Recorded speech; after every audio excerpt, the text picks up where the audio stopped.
My name is Chester McElroy, and I am 67 years old.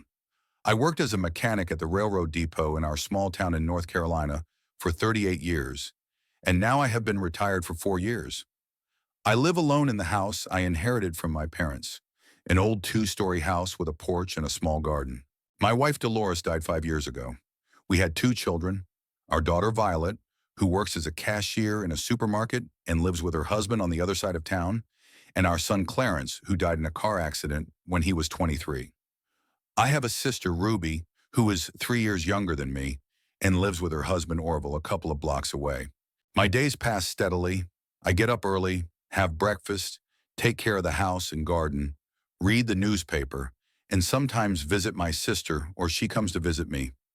That morning, I woke up as usual around 6. The sun was already shining through the bedroom window, promising a good day. Birds were chirping outside the window. A pair of cardinals had built a nest in the apple tree last spring, and now they were permanent residents of my yard. I got up, washed my face with cold water, a habit I'd had since my Army days, and shaved with an old safety razor that I'd been using for 20 years. I considered modern razors with multiple blades to be superfluous. I had a simple breakfast, as usual: oatmeal with butter, 2 slices of bread with jam that Ruby had brought last week, and a large mug of strong coffee. Eating alone was a familiar routine, but sometimes he still wanted to hear someone's voice at the table, exchange a few words about plans for the day, or just sit in pleasant company. After breakfast, he looked through the local newspaper, the Carolina Daily. He had been reading it every morning for over 40 years, first at the table with Dolores, then alone. It was a strong habit, even though the news in a small town was rarely sensational. Around 8 in the morning, he decided to tend to his dahlias. He had bought the bulbs a week ago at a garden center on the outskirts of town, driving there in his old Ford pickup truck, which was already 15 years old but still running well. I chose the bulbs carefully, consulting with the salesman, a young guy who seemed to really know his way around gardening and wasn't just working for a paycheck. I bought a mixed set of red, yellow, and white dahlias, the varieties that Dolores especially loved. She always said that dahlias decorated the house better than any curtains, and every fall she collected seeds to plant the following spring. He put on his old work pants, which Dolores had once mended at the knees, and a plaid shirt, faded from numerous washings. He took a shovel, a hoe, and old leather gloves that were cracked from time and work, but still protected his hands well. The tools were old but reliable, inherited from his father. His father always said that good tools would last for generations if cared for properly. I chose a place for the flower bed to the left of the porch, where the sun shines in the morning and a light shade appears from a large oak tree in the afternoon. This oak tree was planted by my grandfather when he built the house in 1927. Now its trunk is so thick that you can't wrap your arms around it, and its crown spreads over half the yard. The soil under it has always been good. My father used to say that everything grows like crazy in this corner of the garden. There is something special in the soil, perhaps from the fallen leaves that have rotted and fertilized the ground over the years. He began digging small holes about 30 centimeters apart. He worked slowly and methodically, as he had become accustomed to doing over many years of working as a mechanic. Haste only spoils the job. The soil yielded easily, softened by the spring rains, and the shovel went in effortlessly. The soil was dark, rich, and full of earthworms, a sure sign of fertility. As I dug, I thought about various things. About how Dolores loved to work in the same garden, how every spring she planned what to plant and where. She had a real talent for plants. Everything grew and bloomed under her care. I wasn't very good at gardening. I was more skilled at mechanics and repairs. But after her death, I had to take care of the yard myself, and gradually I began to get the hang of it. Not as skillfully as Dolores, but the plants still grew. At my age, there's no need to rush, and my back isn't what it used to be when I was young. After every 5 or 6 holes, I would take a short break, straighten up, and stretch my lower back. The doctor at the clinic said I was developing arthritis and prescribed some pills, but I didn't take them. I don't like taking medicine unless it's absolutely necessary. It's better to work more slowly, but without chemicals in my body. I examined each bulb carefully, checking for rot or damage. I put aside the ones that looked suspicious. It's better to plant fewer healthy ones than to deal with diseases later. I placed the good bulbs in the holes with the sprouts facing up, as the salesperson at the garden center had explained, covered them with soil, and lightly tamped them down with my palm. The soil was cool and moist, smelling pleasantly of spring and humus. I had just finished watering and was putting away my tools when I saw Estelle Parrish walking across the street. Estelle is my neighbor. She lives across the street in a small house with blue shutters and a white fence. She is 72 years old. Her husband Raymond died 3 years ago of a heart attack, and they had no children. She is a kind woman, but she likes to chat. Sometimes it's nice, especially when you're alone all day, and sometimes it's tiring, especially when she starts complaining about the neighbors or discussing other people's business. She was holding a paper plate covered with a checkered kitchen towel. Estelle often baked something delicious and shared it with her neighbors, probably a habit from the days when her husband was alive and the house was always full of guests. "Chester," she called, approaching the low picket fence that separated our properties. "I hope I'm not disturbing you." "I see you're gardening." "No, Estelle, I just finished planting." "What do you have there?" She held the plate over the fence, and I smelled the pleasant aroma of fresh baking. "I baked some oatmeal cookies last night. I made too many. I can't eat them all myself. And the doctor says I need to eat less sugar because my blood sugar is high." The cookies smelled of cinnamon and vanilla and looked delicious, golden brown with a crispy crust. Estelle had always been a good housekeeper, even in her youth. When Dolores and I had just gotten married and moved into this house, she was already famous for her baking throughout the neighborhood. At all the holidays and church gatherings, her pies and cookies were the first to go. "Thank you very much," I said, taking off my dirty gloves. "It will go well with coffee. How are you? How's your health?" "Slowly, Chester. My joints ache. My blood pressure fluctuates." "It's age, I guess. Are you planting dahlias?" She squinted, looking at the freshly dug soil near the porch. "Dolores loved them, I remember. Every year you had such beauty." "Yes, she did. I think she would have liked it if they grew here. She always said that a house without flowers is not a home." Estelle nodded in understanding. After her husband's death, she also sometimes did things in his memory. She planted his favorite tomatoes in the garden behind the house and cooked the dishes he especially loved, even though there was no one to eat them. She said that it made her feel his presence nearby. "The weather is good for planting," she remarked, glancing at the clear sky, where sparse white clouds drifted leisurely eastward. "They're promising rain tomorrow, I heard on the radio. Just right for watering your flowers." "That's good. Rainwater is best for young plants." We stood by the fence for a while, discussing the weather forecast and plans for the summer. Estelle said she was going to paint the fence. The paint had peeled off after the winter, and it looked unsightly. She asked if I knew a good painter who wasn't too expensive. I promised to think about it, even though I had stopped doing serious repair work several years ago. My age and health were no longer what they used to be. Then she told me the news she had heard from other neighbors. It turned out that yesterday an ambulance had come to the Johnson's house from the next street. Old Mr. Johnson had had another heart attack, but it was nothing serious. They didn't take him to the hospital. They just gave him an injection and left him at home. His wife, Mary, was beside herself with fear, but the doctor said it wasn't a heart attack, just an angina attack caused by excitement. "Wow, what a commotion," Estelle shook her head. "I was really scared when I heard the siren. I thought something terrible had happened." "At our age, every incident like this is frightening," I agreed. "I sometimes feel my heart skip a beat myself." "Well, you're still a strong man, Chester. But Johnson is already 83, and all kinds of ailments are plaguing him." Estelle also remembered that the city was planning to raise property taxes, and this worried her greatly. She read about it in the same newspaper as I did, but interpreted the news more alarmingly.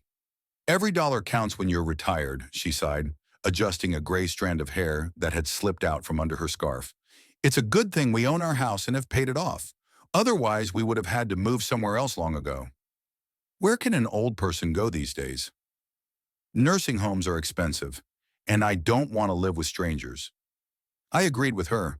My railroad pension also allowed me to live modestly, but without any particular luxuries. Thank God the house was mine, inherited from my parents, so I only had to pay for electricity, gas, water, and taxes. But if taxes really go up significantly, I'll have to tighten my belt. "Have you heard about the new supermarket they're going to build on the site of the old gas station?" Estelle asked. "No, I haven't. What about it?" They say it will be very big, like the ones in big cities, and the prices there will be lower than in our stores. Maybe that's good for us pensioners. Maybe. Although I'm used to our stores, I know all the salespeople, and they know me. In big stores, everything is somehow impersonal. Estelle nodded, but it was clear that the prospect of saving money on groceries appealed to her more than preserving old habits. She also mentioned that the clinic had changed its appointment system. Now you have to make appointments online and only call in emergencies. This created problems for older people, many of whom do not use computers. I learned a little bit about how to use a tablet from my niece's granddaughter, Estelle said, but it's still like Chinese to me. I press the wrong button or forget my password. And doctors say it's progress, that we have to get used to it. Progress is good, I replied, but we also have to think about the people who aren't ready for it. We talked a little more about various little things, about how the mailman had started delivering mail later than usual, about how there were a lot of stray cats on the street, about how prices in stores were constantly rising. The usual conversations of people our age, for whom every little thing in the familiar flow of life matters. When Estelle left, I put the garden tools away in the old wooden shed behind the house, carefully cleaned them of dirt, and lubricated the metal parts with oil, a habit left over from my days as a mechanic. A good tool requires care, and then it will serve for decades. Returning to the house, I washed my hands with soap, trying to wash off the dirt that had stuck to my skin. Estelle's cookies really were very tasty, crispy, moderately sweet, with a slight hint of oatmeal and cinnamon. I drank a large mug of coffee with them, reading the local newspaper more carefully. In addition to what I had already read in the morning, there was an article about a Vietnam War veteran who had recently celebrated his 90th birthday. It was interesting to read about his life. Much of what was described seemed familiar. Our generation went through similar trials, although I was lucky enough to avoid the war. When the Vietnam campaign was underway, I was already married and working on the railroad. The rest of the day passed as usual. I had leftovers from yesterday's beef roast with potatoes and carrots for lunch. I always cook extra so that there is enough for several days. Cooking every day for one person is inconvenient and uneconomical. After lunch, I took a short nap in the old leather armchair in the living room, a habit I picked up after retiring. When I was working, I didn't have time for afternoon naps. In the evening, I decided to visit my sister. I hadn't been to see them in a long time, and Ruby always got upset when I didn't visit for a while. She believed that the family should stick together, especially now that we were both widowed and had no children nearby. I changed into a clean shirt and pants that I wore on special occasions, combed my thinning gray hair, and sprayed on some cologne. When we were young, Dolores always made sure I looked good when we went to visit people. Now I had to remember these things myself. Ruby and Orville lived in a one-story house on Maple Street, a 10-minute walk from my house. The house was smaller than mine, built in the 1950s, but cozy and neat. They had no children, so the house was always in perfect order. The yard had a neat lawn and flower beds on both sides of the path leading to the porch. Orville always kept the yard tidy. In his youth, he had worked as a security guard at a textile factory and was accustomed to discipline and order in everything. Ruby opened the door before I had a chance to knock. She must have seen me through the window or heard my footsteps on the path. "Chester!" She hugged me as she always did when we met. Her hugs were strong, warm, motherly, even though she never had children. "Come in, come in. Orville is watching TV and I'm finishing dinner. You'll stay for dinner, won't you?" "If it's not too much trouble, of course I'll stay."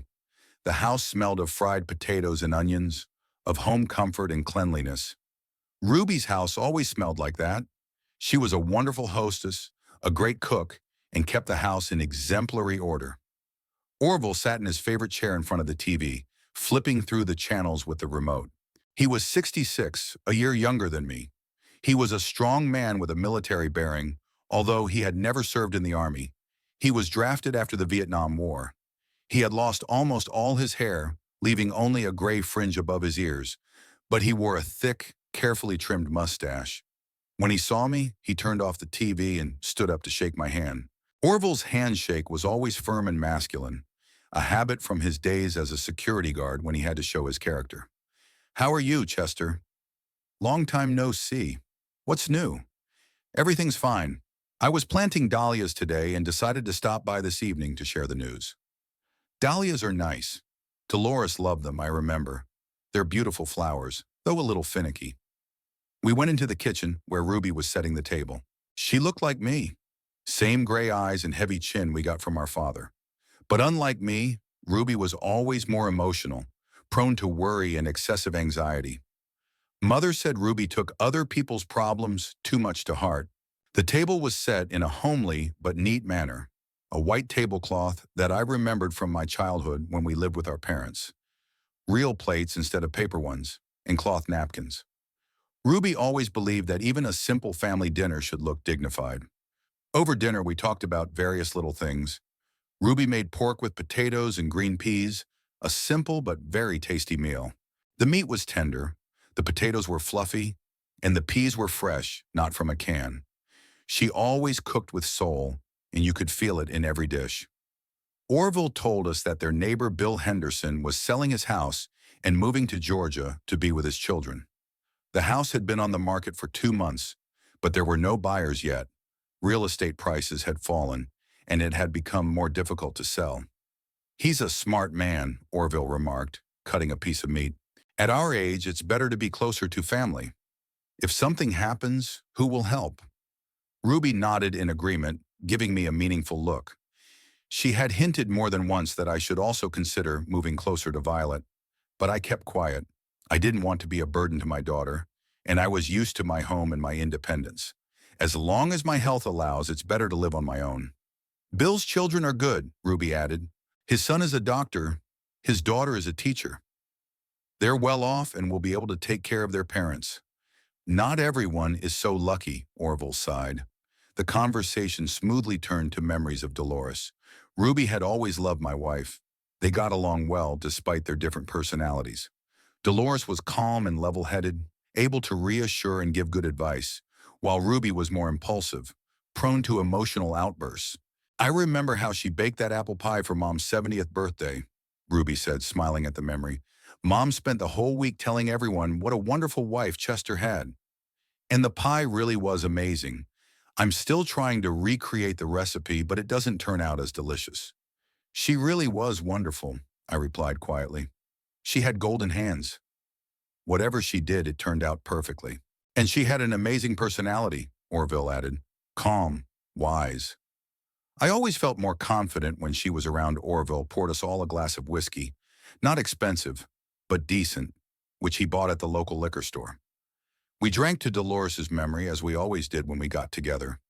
It had become a tradition after her death, a way to honor her memory and feel her presence among us. 3 days had passed since I planted the dahlias. They had already begun to sprout their first green shoots, which pleased me. It meant the bulbs were good, and Dolores would have been happy. In the morning, I watered them with a watering can, then had breakfast on the porch, watching the street wake up. Estelle was already hanging laundry in the yard, and across the street, Mr. Coleman was walking his old spaniel. Around 10 in the morning, the phone rang. Calls at that time usually meant something important. Either the doctor from the clinic was rescheduling an appointment, or Ruby had some news. But the voice on the other end of the line was completely different. "Dad?" It was Violet, and I could tell from her tone that something serious had happened. Her voice was shaking, and I could hear that she was crying. "Violet? What's wrong, sweetheart?" "Dad, our house burned down." She was sobbing so hard that I could hardly make out her words. "Everything's burned down, Dad. We couldn't save anything." His heart skipped a beat. Violet lived with her husband Braxton in a small house on the outskirts of town, in an area where most of the buildings were inexpensive structures from the 1970s. They had bought the house with a mortgage 10 years ago when they got married. "My God, Violet, are you alive? Is anyone hurt?" "We're alive, but Dad, there's nothing left. The firefighters say it was a short circuit in the wiring. It caught fire at night, and we barely managed to get out. Braxton burned his hand, but not badly." I gripped the phone tighter, trying to collect my thoughts. "Violet is my only daughter since Clarence died, and although we didn't always get along, we have different personalities. She was still my child." "Where are you now?" "At the hospital." "No, we're at the Miller's house. They're putting us up for the night." "But Dad, What are we going to do now? Insurance won't cover everything, and renting is so expensive. Her voice became pitiful, like when she was a child and came to me with scraped knees or problems at school. Back then, I always knew how to comfort her, how to solve the problem. I knew now, too. Violet, listen to me carefully. Pack up what you have and move in with me, temporarily until you sort out the insurance and find a new place to live. Dad, are you sure? Braxton and I, there are two of us. We don't want to be a burden on you. You're not a burden to anyone. The house is big. There's plenty of room. This is family, Violet, and family sticks together in difficult times. She cried again, but now it was tears of relief. Thank you, Dad. We, we didn't know who else to turn to. Braxton's parents live far away, in Texas. Nonsense. Come today, I'll prepare the rooms on the second floor. I have 2 spare bedrooms there, with beds and everything you need. After hanging up the phone, he sat in his chair for a long time, digesting the news. Of course, he felt sorry for the children. Being left without a home at their age was hard. Violet was 42, Braxton was 45. They were no longer young enough to start all over again. On the other hand, the thought of having voices, conversations, and life in the house again didn't seem unpleasant. After Dolores's death, the house had become too quiet. I went upstairs, which I didn't like to do. My legs weren't what they used to be, and the stairs were steep. There were 3 rooms upstairs, my former bedroom with Dolores, which I had left after her death and moved to a small room on the first floor, Violet's nursery, and Clarence's room. After his death, I hadn't touched anything there. Everything was just as he had left it. Photos of friends on the table, books, even clothes in the closet. Violet's room also held many childhood memories. The pink wallpaper she had chosen herself at 14, posters of singers she listened to at school, a dressing table with a mirror. The bed was a single, but it would do for a start. I decided to give them the large bedroom where Dolores and I used to sleep. It had a double bed, a wardrobe, a chest of drawers, and even a TV. True, everything was covered in dust. I rarely went upstairs, only when I needed to get something from the attic. I spent several hours cleaning. I vacuumed the carpets, wiped down the furniture, and changed the bedding. In the large bedroom, I removed Dolores's photos and my personal belongings from the dresser. I didn't want the young couple to feel uncomfortable. I opened the windows to air out the room. The musty smell disappeared fairly quickly.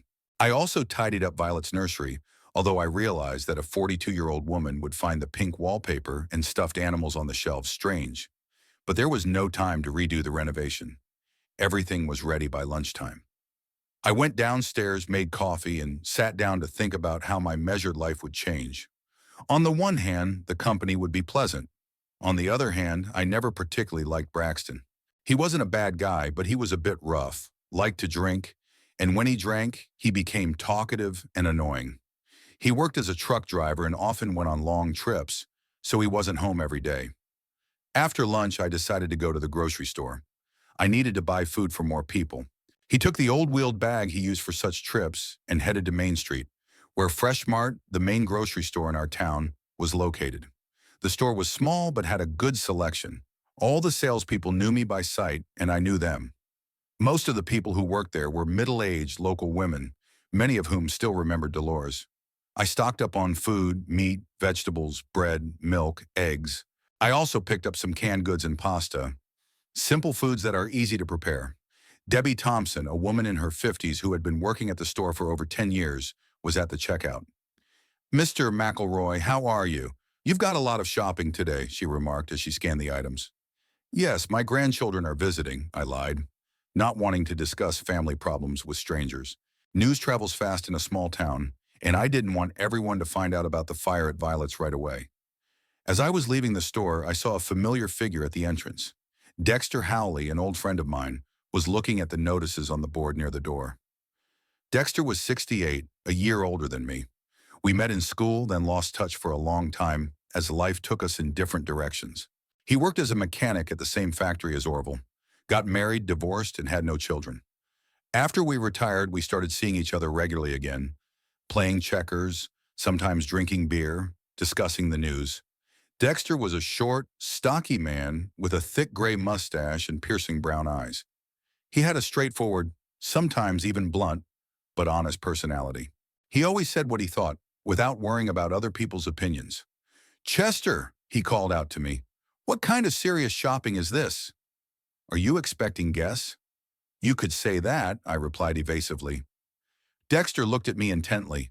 Over our long years of friendship, he had learned to read my mood from my face. "Something happened?" "You seem preoccupied." I briefly told him about the fire at Violet's and that I had invited them to stay with me. Dexter listened silently, nodding his head. "I see. Of course, in a situation like this, there's no other option. But Chester," he paused, searching for the right words. "What but? Have you thought about how long they'll be staying with you?" "Temporarily? How long is that? A month? 6 months? A year?" To be honest, I hadn't thought about it. The main thing was to help my daughter in her time of need. Until they sort out their housing situation, find a new home, get insurance. "Chester, I've known you for 40 years. You're a kind man, but you're naive. And your Violet, she's not a stupid girl. She might like living in your house for free, especially considering that the house is big and you're alone." Dexter's words shook me. "What are you talking about?" "She's my daughter. That's exactly why I'm saying this. Children don't always stay children, Chester. Sometimes they become very practical adults. And her husband, Braxton, what's his name?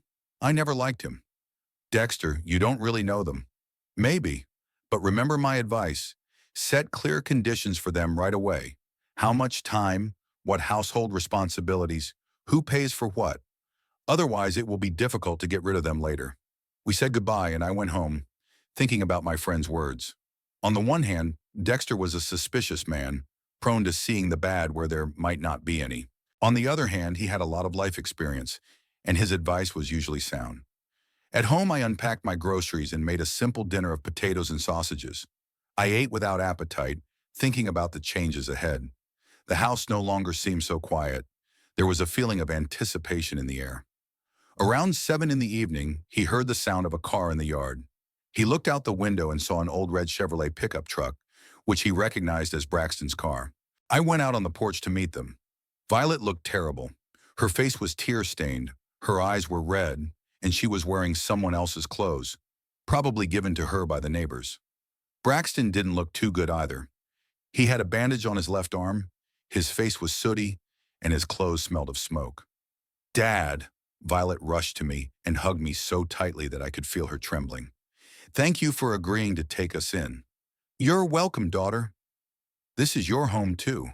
Braxton came over and held out his hand. "Chester, thank you so much." We were completely distraught. "Braxton, how's your hand? Does it hurt a lot?" "No, it's nothing. Just a minor burn. The main thing is that we're alive." They brought 2 bags and a cardboard box with them. That was all they had managed to salvage from their home or get from neighbors and friends. "Is that all?" I asked in surprise. "Everything burned down, Dad," Violet replied sadly. "Even our photos, documents. At least our passports were in my purse. I always carry them with me." We went into the house. I showed them the rooms on the second floor and helped them carry their things. Violet looked around the large bedroom and started crying again. "Was this your and Mom's room?" "It was. But now I sleep downstairs in a small room. This one was empty. Feel free to use it." Braxton looked around the room businesslike, checked the lights, opened the closet. "It's a nice room." "Spacious. Does the TV work?" "It works. Cable is connected." "Great. Do you have internet, Chester?" "No, I don't use the internet." Braxton grunted but said nothing. We went downstairs and I offered them dinner. I heated up some potatoes and sausages and made tea. During dinner, Violet recounted the details of the fire. We woke up to the smell of smoke. At first, we thought it was coming from the street. Maybe someone was burning leaves.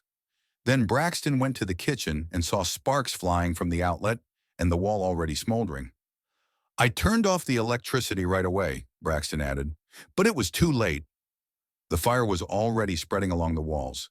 We only had time to grab our documents and run out. The fire department arrived quickly, but the house was already engulfed in flames. Did the neighbors help? Of course. The Millers took us in for the night and shared their clothes with us. The Johnsons brought us food. They're good people. After dinner, Violet went upstairs to sort through our things, and Braxton stayed with me in the kitchen. He lit a cigarette without asking permission, which annoyed me a little. No one had smoked in the house since Dolores died. "Listen, Chester," he said, blowing smoke toward the ceiling. "The insurance company is coming tomorrow to assess the damage. Maybe you could go with us. You have more experience, and your word will carry more weight."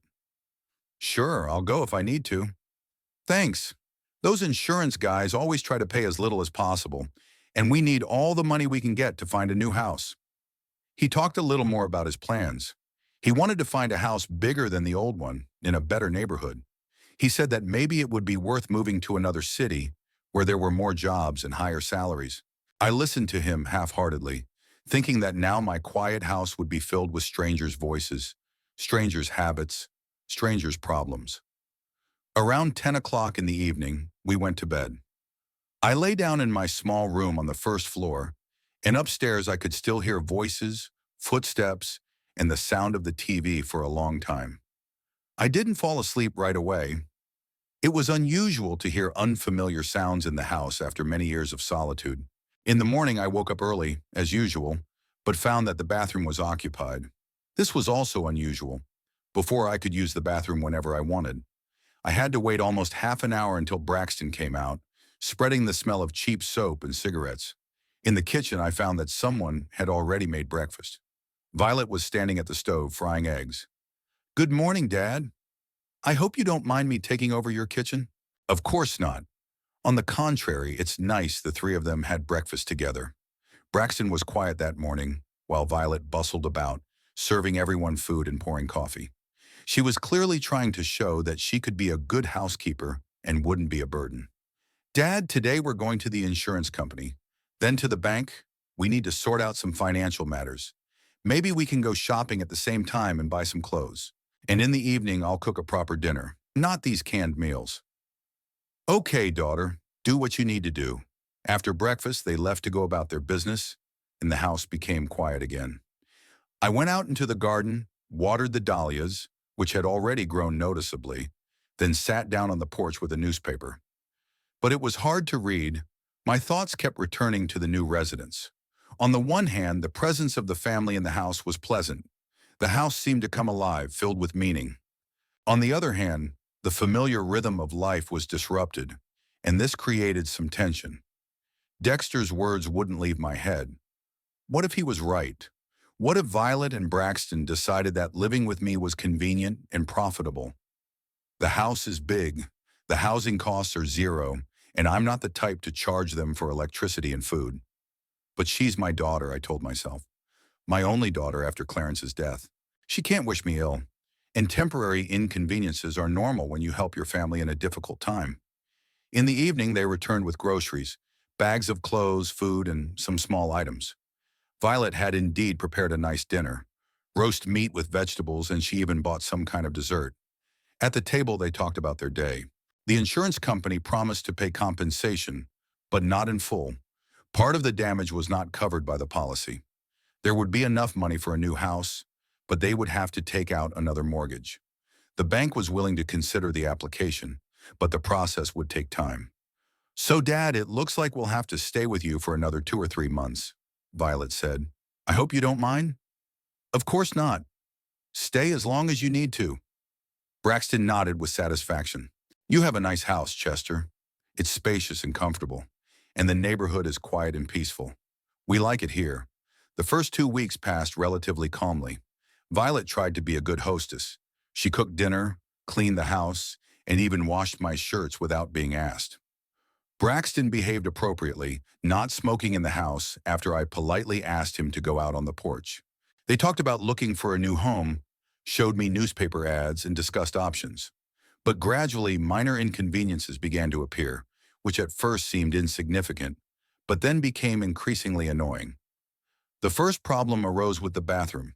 There was only one bathroom on the second floor of the house, and I used to use it whenever I wanted.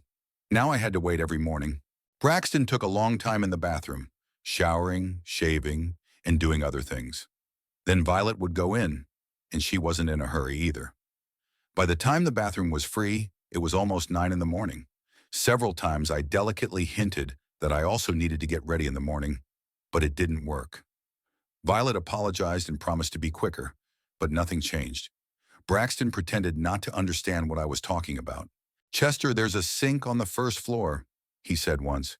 "You can wash and shave there. Why go upstairs?" There was indeed a sink, a small one, in a tiny room next to the kitchen, but it was impossible to take a shower there, and it was inconvenient to shave. It was a utility sink used for washing hands after working in the garden. "Braxton, I'm used to using a normal bathroom," I replied, trying not to show my irritation. "Well, we're only here temporarily. We can put up with it for a while, adapt. Temporarily." He used that word more and more often, and for some reason it sounded less and less convincing each time. The second problem was the music. Braxton liked to listen to country music at high volume, especially in the evenings when he came home from work. He would turn on the radio in the kitchen or the TV in the living room and crank it up so loud that the whole street could hear it. The music wasn't bad, but the volume was annoying. I was used to silence, to quiet evenings with a book or newspaper. "Braxton, can you turn it down?" I asked. "Come on, Chester, it's not that loud. It's good music, cheerful.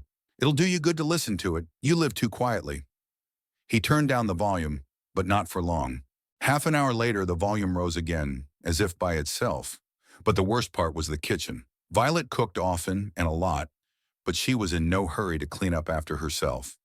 She left dirty dishes in the sink until the next day. Pots with leftover food were constantly on the stove, and there were crumbs, sauce stains, open jars, and bags on the table. I was used to keeping the kitchen tidy. Dolores taught me to wash the dishes right after eating, wipe the table, and put food away in the cupboards. Now the kitchen always looked like a hurricane had hit it.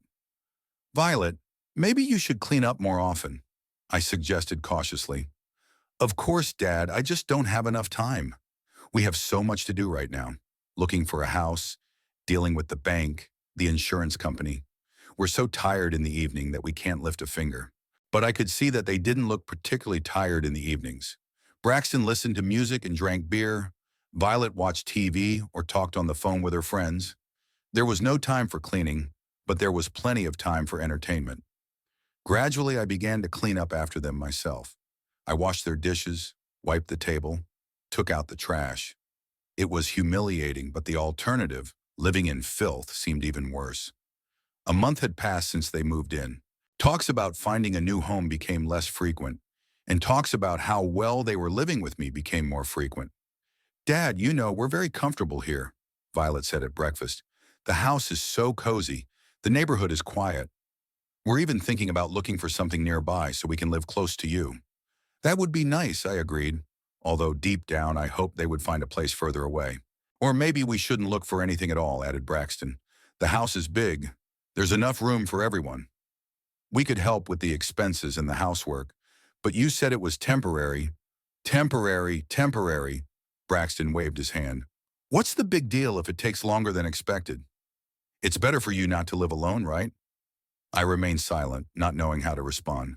At the beginning of the second month, something happened that finally made me wary.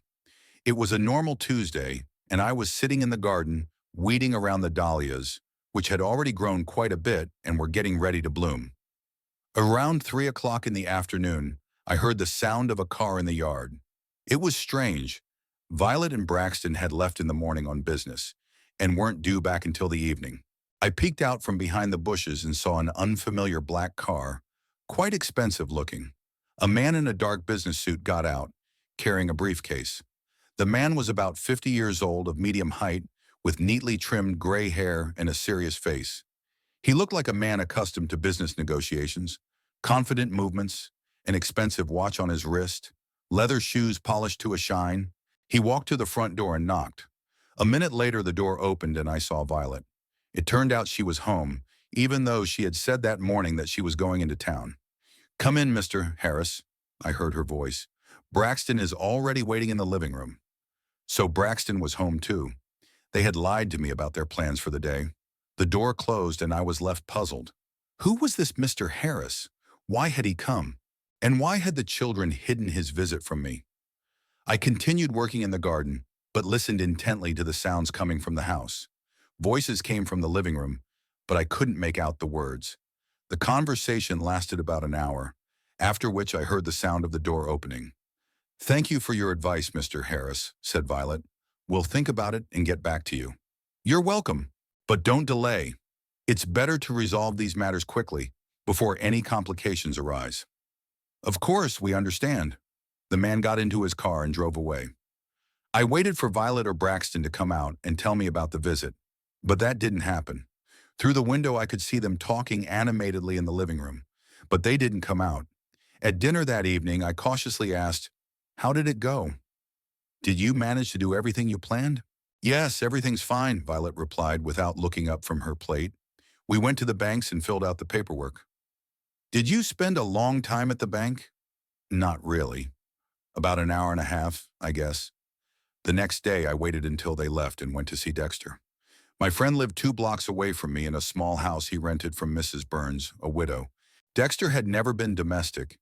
He had lived alone his whole life, cooked poorly, and wasn't particularly interested in tidiness. I found him in the yard repairing an old bicycle that he sometimes rode to the store for groceries. "Chester, what brings you here? Come on in. I'll make some coffee." We went into his kitchen, small, cluttered but cozy. Dexter made instant coffee and took some cookies out of a package. "How are things with the tenants?" he asked. "Have they moved out yet?" "No, they're still here." And that's the problem. I told him about the growing problems: the bathroom, the music, the mess in the kitchen. Then I described yesterday's visit from the stranger and how Violet and Braxton had lied to me. Dexter listened attentively, nodding occasionally. "Mr. Harris, you say? In a business suit with a briefcase?" "Yes. He looked like a lawyer or some kind of official." "And what did Violet call him? By his first and middle names or just Mr.?" "Mr. Harris." And she spoke formally, politely, but not like she would to an acquaintance. Dexter thoughtfully twirled his coffee cup in his hands. "Chester, where do you keep the house documents?" "In the safe in the bedroom." "Why?" "Check to see if everything is there. And make a habit of locking your room when you leave the house." "Dexter, what are you talking about?" "She's my daughter. That's exactly why I'm saying this. Listen, I have a friend who works at a notary office. Jim Wilson, remember we went to school together? I can discreetly ask him if there have been any inquiries about your house. Do you think it was the notary who came? Who else? A family lawyer? A notary? A real estate agent? Someone involved in real estate. And if your daughter is hiding these meetings, then something's not right." Dexter's words alarmed me, but I still didn't want to think badly of Violet. Maybe they just didn't want to bother me. They were consulting about buying a new house, so they invited an expert. Then why lie? And why meet at home instead of at the office? "No, Chester, something's not right here." "What can they do?" "The house is in my name. There's no will." "There's no will, but you're not getting any younger. And if something happens to you, the house will go to your only daughter by law." Maybe they decided not to wait for things to take their natural course. "Dexter. What about Dexter? Are you a grown man or a naive boy? Money is serious business. A house in this neighborhood is worth a lot. And I remember that your Violet always wanted to live well." Indeed, Violet had dreamed of a beautiful life since childhood. She envied her classmates from wealthy families and always wanted expensive things and fashionable clothes. She married Braxton not for love, but because he promised her a good life. True, he didn't keep his promise. Truck drivers don't earn much. "Okay," I agreed. "Talk to your friend. But be careful. Don't let anyone find out." "Of course." In the meantime, check the documents and try to find out who this Harris is and what he does. I returned home with mixed feelings. On the one hand, Dexter's logic was understandable. On the other hand, I didn't want to believe that my own daughter was capable of such meanness. In the evening, Violet and Braxton returned late, around 9 o'clock. At dinner, they behaved as usual, talking about work, complaining about bureaucracy in banks and insurance companies. I watched them closely, trying to notice anything suspicious, but I didn't see anything unusual. After dinner, Braxton turned on the music as usual and sat down to watch TV. Violet washed the dishes, humming something under her breath. It was a normal family evening, if not for the worm of doubt that had burrowed into my soul. The next day, they left again in the morning, saying they were going to look at a house in a neighboring town. I waited until their car disappeared around the bend and went up to my room. The safe stood in the corner, behind an old chest of drawers. It was a small home safe that I had bought while Dolores was still alive to store documents and a small amount of cash for a rainy day. I opened it and counted the contents. The documents for the house were there. The title deed, the technical passport, certificates from various authorities. But they weren't arranged the way I usually put them. Someone had gone through them. The money was there too, but here too, I could tell that someone had looked inside. The bills were not in the order in which I had left them. So someone had been in my room, rummaging through the safe. Who? Violet or Braxton? And why? The lock on the safe was intact, so it had been opened with a key, and I kept the spare key in my desk drawer. I checked. The key was there, but the drawer had clearly been open. Now there was no doubt I was being robbed, not of money, but of information. But the fact itself was outrageous. When they returned that evening, I didn't say anything, but I made a decision. Tomorrow I would change the lock on the safe and lock my room. 2 days later, Dexter called. "Chester, I have news.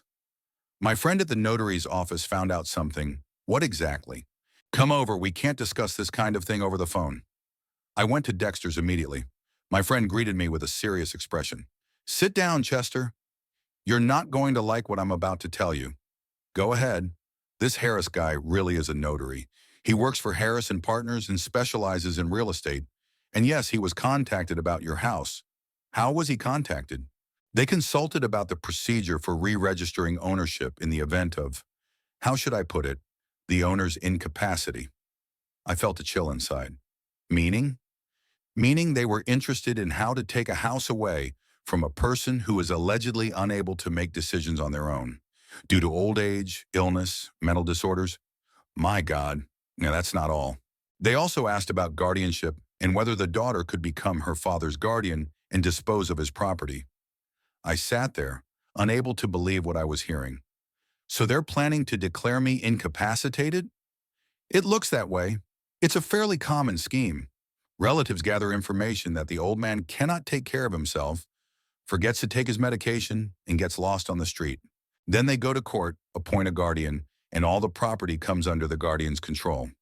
But I'm perfectly healthy. My memory's fine. I think clearly. And who's going to check that? The court will order a psychiatric evaluation, and psychiatrists, they're human too. For a good price, they'll write anything. My world has been turned upside down. My own daughter, whom I raised, educated, and helped in difficult times, planned to have me declared insane so she could take my house. What should I do, Dexter? For starters, don't panic. So far, these are just plans. They haven't done anything concrete. But you need to be prepared. If I were you, I would go to your doctor and ask for a medical certificate. And to a psychiatrist too, let them confirm that you are of sound mind and memory. And then you decide what to do next. Kick them out or wait until they reveal themselves. I walked home in a daze. All the recent weeks now seemed different. The mess in the house, the disruption of my habits, the lies about visits, it could all have been part of the plan. To create the impression that I couldn't manage the household, that I needed help, that without my daughter's care, I would be lost. And the secret meetings with the notary were preparation for the decisive blow. At dinner that evening, I looked at Violet and Braxton with completely different eyes. My daughter smiled, told me some news, asked how I was feeling, and I thought, when did she decide to betray her father? How long has she been planning this? And does she know that I understand everything? "Dad, you seem sad today," Violet remarked. "Are you feeling unwell?" "I feel fine," I replied curtly. "I think you've been a bit distracted lately. You forget to turn off the stove. You lose your keys. Maybe you should see a doctor." It had begun. She was already laying the groundwork for her plans. "I'm perfectly healthy, Violet, and my memory is excellent." "Of course, Dad. We're just worried about you." Braxton nodded seriously. "Yes, Chester. At your age, you need to be more careful about your health. We're here to help if you need it. Help. Help rob me. Take away my home. my freedom, my dignity. I finished my dinner and went to my room, locking the door with a new lock. I had to think, plan. The game was just beginning, and I had to win. Otherwise, I would spend the rest of my life in a nursing home, and my house would go to the people I considered family. After talking to Dexter, several days of tense anticipation passed. I went to the family doctor and got a note saying that I was in good health and of sound mind. I also visited a psychiatrist at the regional hospital. An elderly doctor named Campbell had a detailed conversation with me and issued a conclusion that I had no mental disorders. I hid the documents in a bank-safe deposit box. It wasn't safe to keep them at home. Violet and Braxton acted as if nothing had happened. They continued to talk about finding a new home, although I didn't see much enthusiasm in these conversations. Rather, they were performing a kind of ritual, maintaining the appearance of temporary residence. Braxton became even more unrestrained. He smoked on the porch, throwing cigarette butts directly onto the flower bed with dahlias. He listened to music louder than before, and when I asked him to turn it down, he replied that he had a hard job and was entitled to relax. Violet supported her husband, saying that I had become too picky. "Dad, you've changed," she said one day at breakfast. "You've become nervous and suspicious. Maybe you should see a doctor." "I've been to the doctor." "I'm fine." "Well, if you think so," Violet shrugged, but her gaze was meaningful. The climax came on Saturday morning. I woke up early and decided to tidy up the storage room on the first floor. It contained various items: old tools, canned goods, boxes of family photos and documents. After Dolores died, I rarely went in there, but now I needed to make sure nothing important was missing.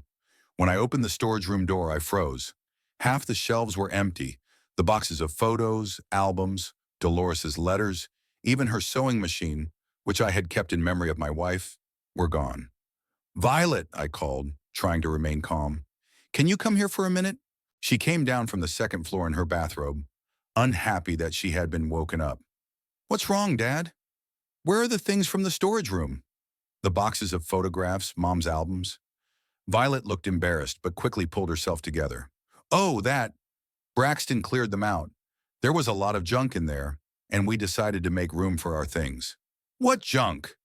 "Those are family heirlooms, Mom's photos." "Dad, why are you getting so upset? Just old papers and dusty boxes.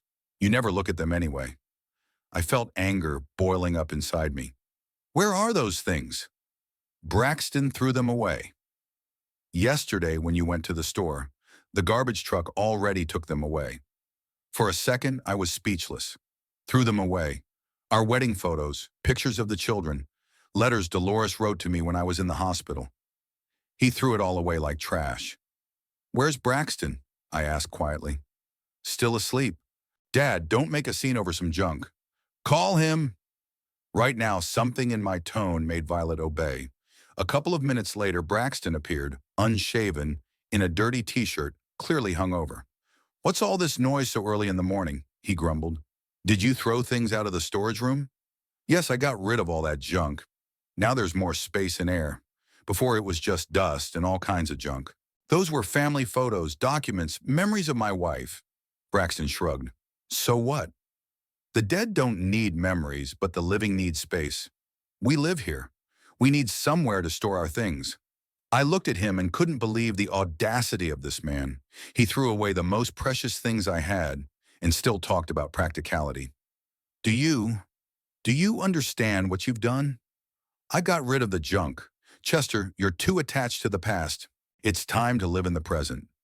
It's time for you to get out of my house.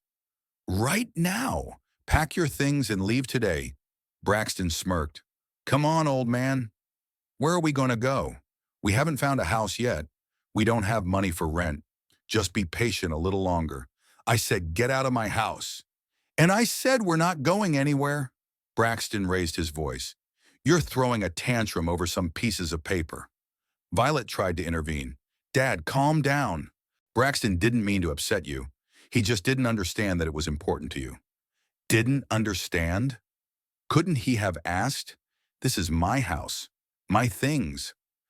Your house, Braxton mimicked. "Are we strangers?"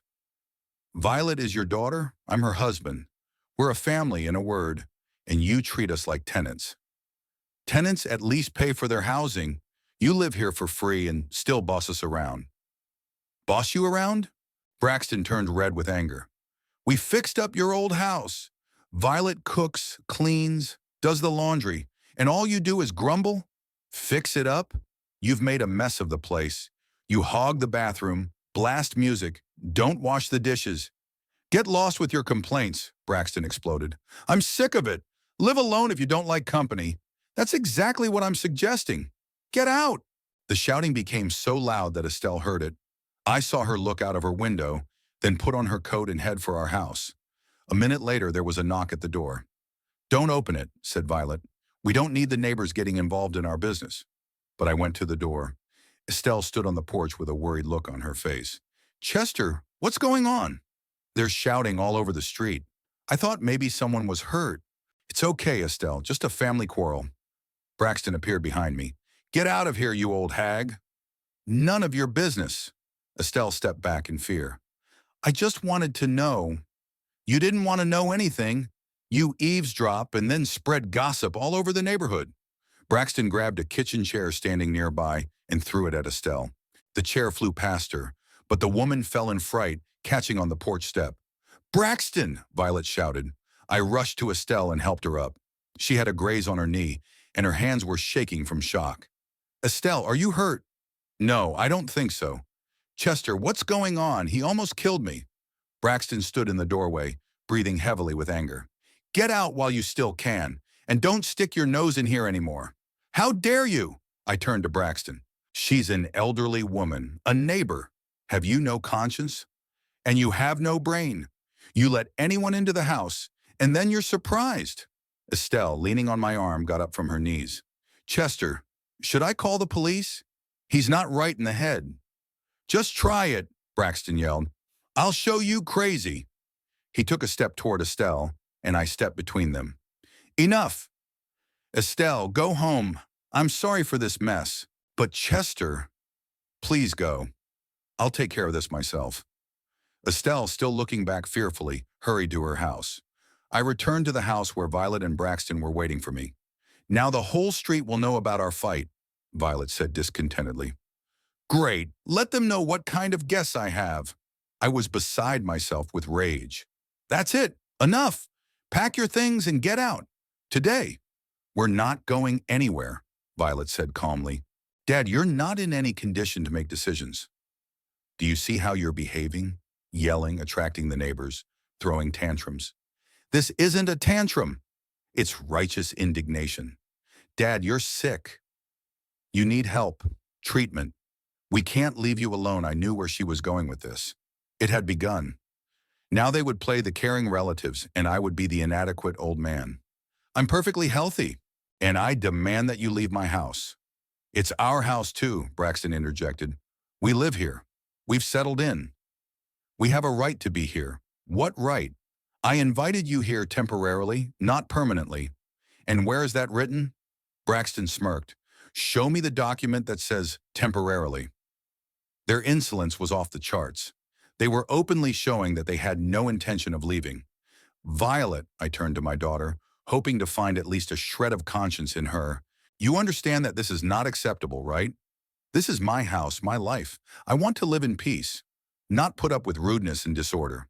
Dad, I understand that it's hard for you to get used to change.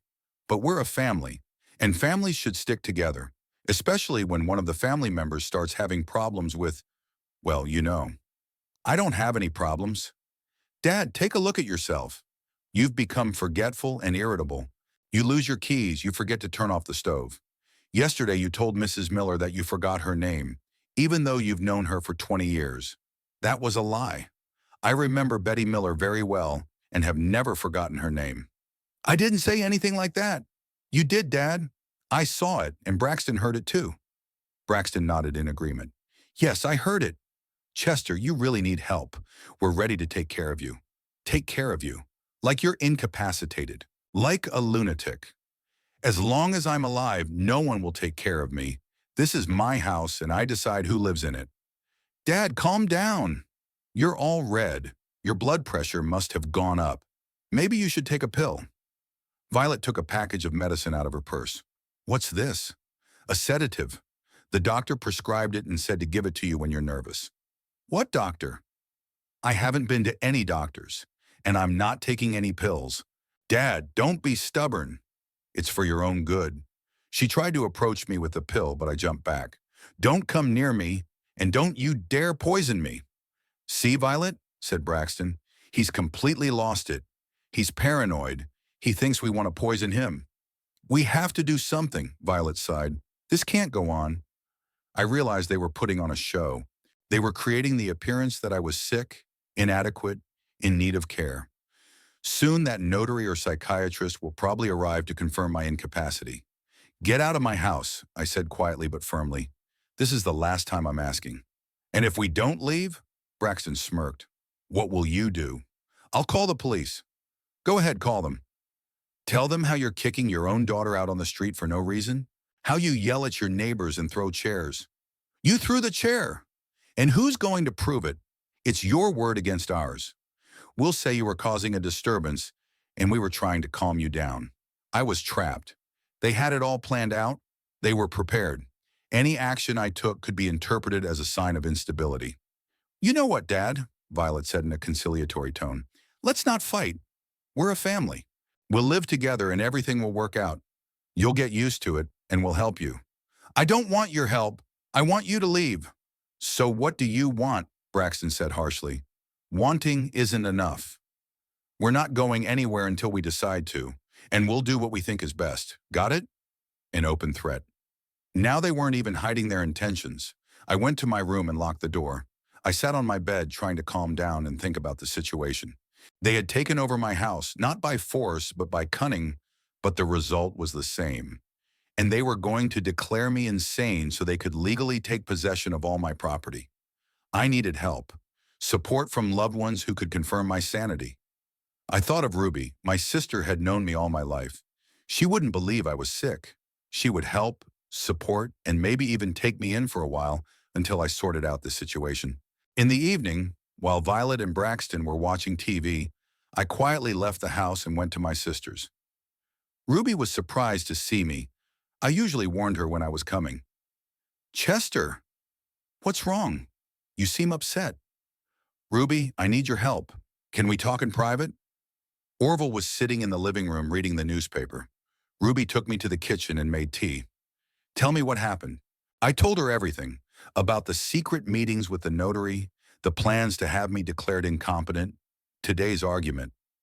Ruby listened silently, occasionally shaking her head. Chester, are you sure you understood everything correctly? Maybe you're exaggerating. Ruby, they threw away Dolores's photos. Braxton threw a chair at Estelle. They openly declared that they weren't going anywhere. Well, what they did with the photos is certainly not good, but maybe he really didn't understand that they were important to you. Didn't understand? Couldn't he have asked? Ruby sighed. Chester, do you think Violet is your only daughter? After Clarence died, you have no other children. Maybe she really cares about you. Cares? By planning to have me committed? How do you know about these plans? From your friend, what's his name? Dexter? Chester, he's a jealous man, always has been. Maybe he's deliberately turning you against your family. I couldn't believe my ears. Ruby, what are you saying? Dexter is my best friend. Friend. Do you remember how he used to stare at Dolores when he was young? And how he said you weren't good enough for her? That was 40 years ago. People don't change, Chester. And besides, think about it. Why does Violet need your house? She has insurance. She'll get the money soon. She'll buy a new house. Why would she want your old house? It's in a good neighborhood. It's worth a lot.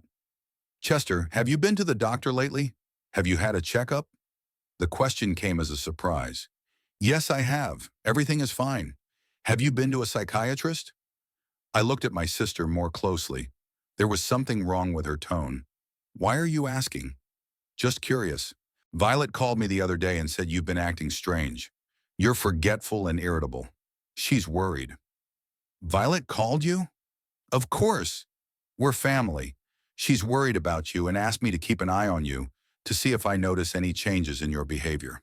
The picture began to clear up. Violet had also worked on Ruby. turning her against me. She had laid the groundwork for my sister to confirm my inadequacy. And what did you tell her? That I haven't noticed anything unusual yet. But Chester, maybe she's right. Maybe you really need help. At our age, anything can happen. At our age, it happens that your own children betray you for money, I said bitterly. Don't say that. Violet is a good girl. She loves you. I realized that Ruby wasn't going to help me. Violet had prepared her in advance, convincing her that something was wrong with her father. Ruby, if I need a place to stay, will you take me in? Why do you need a place to stay? You have a home. There are people living in my home who are kicking me out. Chester, don't exaggerate. No one is kicking you out. It just takes time for things to settle down. I got up from the table. I see. Thanks for the tea. Chester, wait. Maybe you should talk to Orville. He's a man, he might understand better. But I didn't want to talk to anyone anymore. It was clear that Violet had done her homework.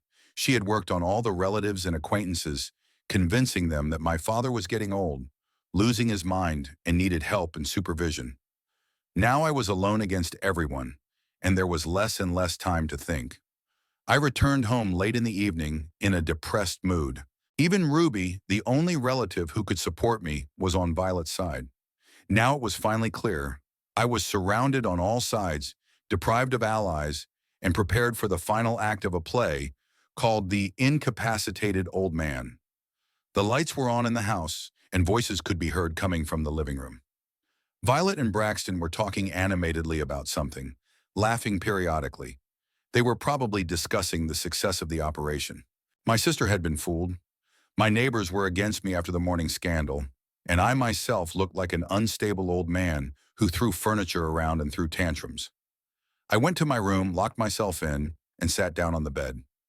I had to make a decision. Either I could accept my fate and wait to be declared incompetent and sent to a nursing home, or I could take action. But what action? The police wouldn't help. Technically, Violet and Braxton weren't breaking the law. I had invited them to stay without specifying any time limits. Court? But by the time the case went to court, they would have had time to carry out their plan to have me declared incompetent. My relatives and neighbors would testify against me. Around midnight, I made a decision. In the morning, I would go to Dexter and ask for help. Dexter is the only person who understands the situation and has not fallen for Violet's tricks. He is a decisive man who got into fights many times in his youth and is not afraid of difficulties. Maybe together we can come up with something. I slept poorly, waking up at every little noise. I could hear voices behind the wall. Violet and Braxton were whispering about something for a long time. They were probably planning their next move. I got up early in the morning and washed my face in the small sink on the first floor. I didn't want to go upstairs and run into them. I had a sandwich and tea for breakfast and left the house while they were still asleep. Dexter was already up, watering the small garden behind the house. When he saw me, he immediately realized that something was wrong. "What happened, Chester?" "You look like you've been to a funeral," I told him about yesterday's events. The argument, the photos, the conversation with Ruby. Dexter listened silently, occasionally shaking his head. "So they worked on your sister too," he concluded. "They're clever. No doubt about it." "Dexter, I don't know what to do. They've taken over my house and they're not going to leave. And everyone around me thinks I'm sick. And you are sick, Chester. Sick with kindness and naivety. 40 years ago, I warned you not to trust people too much, even your relatives. Money corrupts people. What should we do now?" Dexter thought for a moment, scratching his gray stubble on his chin. "You know, when we were young, you and I got into trouble more than once. Remember the fight in the bar when those guys from the neighboring town attacked us?" "I remember." "We barely got away with our lives. But we did. And remember when we kicked the homeless guys out of the abandoned warehouse when they set up a den there? That was a long time ago, Dexter. We were young and hot-headed back then. Who said that old age is a death sentence?" Dexter looked at me intently. "Chester, do you remember where we hid our Army trophies?" I shuddered. Army trophies was what we called 2 revolvers that we had acquired in our youth in some mysterious way. Officially, we hadn't served in the Army. We had lived through peacetime. But somehow we had come into possession of the revolvers. We shot them in the woods at cans and bottles, then hid them and forgot about them for many years. "Dexter, what are you talking about?" About the fact that sometimes problems are solved not with words, but with action. Your daughter and her husband only understand the language of force. If they don't want to do it the nice way, then we'll have to do it the hard way. What exactly are you suggesting? To come to your house with weapons and explain to these parasites that their free vacation is over. Like men, as in the old days. The suggestion was crazy, but I saw no other way out. What if they go to the police? What are they going to say? That some old men came to kick them out of someone else's house? Who's going to believe that we're capable of anything serious? They'll say the old men have lost their minds. Dexter, it's very risky. It's risky to do nothing, he interrupted. In a month, they'll declare you incompetent, send you to a mental hospital, and the house will go to those scoundrels. And then what? Will you spend the rest of your life regretting that you didn't fight back? He was right. There might not be another chance. Where are the guns? In the basement of the old Miller house, remember? We buried them there back in '72, in a tin box. I remembered. The Miller's house had been demolished 10 years ago, but the basement remained. Now it's a vacant lot overgrown with weeds. Do you think they're still there? The box was good, airtight. They should be preserved. We went to the old place. The basement was indeed still there. A concrete box, half filled with earth and debris. Dexter brought a shovel, and we started digging in the corner where we remembered the box being buried. We worked in silence, taking turns. Our backs weren't what they used to be, but our determination gave us strength. After an hour, we hit metal. The tin box was in pretty good shape, although it was rusty. Inside, wrapped in oiled cloth, were 2 revolvers, old but in working order. There were also cartridges in a separate box. Beautiful, said Dexter, taking out one of the revolvers. Like new. The weapon was heavy and cold. I hadn't held one in my hands for over 40 years, but the feeling was still the same. Power, strength, determination. Do you still remember how to shoot? Dexter asked. It's like riding a bike. Once you learn, you never forget. We loaded the revolvers, hid them under our jackets, and went to my house. On the way, Dexter instructed me. The main thing is not to panic and to act decisively. Let's show them that we're not toothless old men. If you have to shoot, shoot. Better to serve a couple of years than to live the rest of your life in humiliation. What if they don't believe we're capable of shooting? They will. Fear has big eyes, and if they don't believe us, we'll prove it to them. As we approached the house, I saw Braxton's car in the yard. That meant they were home. Ready? Dexter asked. Ready. We climbed the porch steps. Dexter knocked on the door loudly and insistently. A minute later, the door opened. Violet stood in the doorway, wearing a bathrobe. Dad? What is Mr. Holly doing? She saw our faces and stopped. What's going on? Call your husband, Dexter said. We need to talk. Something in his tone made Violet step back. Braxton, she called. Come here. Braxton emerged from the kitchen with a bottle of beer in his hand, annoyed at being interrupted during breakfast. What's all the yelling about? And what's that old geezer doing here? He nodded toward Dexter. This old geezer came to help a friend solve a problem, Dexter replied calmly and pulled out his revolver. The effect was instantaneous. Violet gasped and jumped back against the wall. Braxton dropped the bottle, which shattered on the floor. Are you crazy? He croaked. We're perfectly sane, I replied, pulling out my revolver. But you seem to be lost. This isn't your house. Dad, what are you doing? Put that away. I won't put it away. I've put up with your rudeness for too long. Now it's my turn to talk and your turn to listen. Dexter pointed the revolver at Braxton. So, buddy, let me explain the situation. You and your wife have exactly half an hour to pack your things and get out of this house. Forever. You wouldn't dare shoot. Braxton tried to remain brave, but his voice trembled. We'll see, Dexter said, pointing the revolver directly at his chest. Want to find out? That's illegal. I'm calling the police. Go ahead. Tell them how you took over someone else's house and abused an elderly man. Let's see who they believe Violet tried to take control of the situation.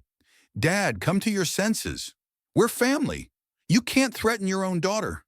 I can and I will. You stopped being my daughter the moment you decided to have me declared insane for the sake of my house. What are you talking about? About Notary Harris, about the incapacitation plans, about how you've already worked on Ruby and the neighbors. Did you think I wouldn't find out? Violet turned pale. Now she realized that their plan had been exposed. Dad, it's not what you think. Shut up and pack your things, Dexter interrupted rudely. Time is running out. Braxton apparently decided to try to defuse the situation. Listen, let's make a manly agreement. We'll find another place to live. We'll move out. Just give us some time. Time's up, I said. You have half an hour to pack, and then get out of here. What if we don't leave? There was a note of defiance in Braxton's voice. Dexter smirked and cocked the trigger of his revolver. Then you'll be going to the cemetery. Take your pick. Braxton looked down the barrel of the revolver and seemed to understand that this was no joke. But his male pride would not allow him to give up without a fight. You think I'm afraid of two old fools with toy guns? He took a step forward, clearly intending to grab his weapon. Dexter fired. The bang was deafening in the confined space. Braxton screamed and grabbed his shoulder, which was gushing blood. The bullet had gone through, but it had apparently hit a bone. Violet screamed like she was being cut. The next bullet will be in your heart, Dexter said calmly, pointing the revolver at the wounded man's chest. Any more questions about toy guns? Braxton slid down the wall to the floor, clutching the wound with his hand. Blood seeped between his fingers. I'm dying. Call an ambulance. You'll die if you don't listen, Dexter replied. The wound isn't fatal, but the next one might be. Violet, drag this hero upstairs and pack your things. Quickly. Violet, sobbing, helped her husband up. Braxton was pale as a sheet, but he could stand. 25 minutes, I reminded them, looking at my watch. They went upstairs. I could hear hurried footsteps, the sound of cupboards being opened, Violet shouting something to her husband, but I couldn't make out the words. 20 minutes later, they came downstairs with suitcases and bags. Braxton was holding his shoulder, his face gray with pain and blood loss. We're ready, Violet said. Now let us go. Wait, I said. First, the house keys. And your documents, if you took anything. Violet threw a bunch of keys on the table. We didn't take any documents. We'll check, said Dexter. Now get out. And don't ever come back here again. What if we do? Braxton tried to maintain what little dignity he had left. If you do, I'll kill you, Dexter replied simply. No questions asked. They picked up their things and headed for the exit. Braxton struggled to carry the suitcase with his good arm, leaving drops of blood behind him. Dad, Violet stopped at the door. You'll regret this. We'll go to the police and tell everyone that you threatened us with a gun. Go ahead. Tell them how you plan to have me declared incompetent and take the house. She wanted to say something, but Dexter waved his revolver. Get out of here while you still can. They left the house and headed for the car. Braxton managed to get behind the wheel, holding his wounded shoulder. The car started and disappeared around the bend. We stood on the porch, still clutching our revolvers. Well, Chester, the house is yours, Dexter said. Thanks, buddy. I couldn't have done it without you. Don't mention it. We did worse things when we were young. I looked back and saw that the neighbors were watching us. Estelle was standing by her fence, mister. Coleman was looking out the window, and a few other people had gathered on the sidewalk. Dexter noticed my gaze. Don't worry. They saw how those parasites tormented you. No one will judge you indeed. I saw no condemnation on the neighbors' faces. Rather curiosity and approval? Estelle approached the fence. Chester, are you all right? We heard a gunshot. Everything's fine, Estelle.